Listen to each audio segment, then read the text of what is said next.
When the white loop disc becomes worn and needs replacing, remove the Carbide DuraGRIT disc from the sander. Using a heat gun, soften the pad adhesive and peel from the back of the disc. Clean residue from the back of the disc using acetone. Remove all 8 vacuum hole plugs and align the pad with the edge of the disc. Peel half the liner and secure to the disc. Rotate the disc and peel the second half of the liner.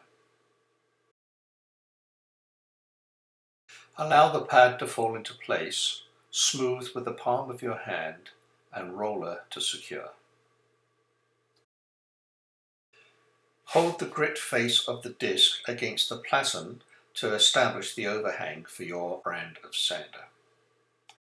Place the disc grit down and carefully align the sander platen, leaving the overhang established in the previous step.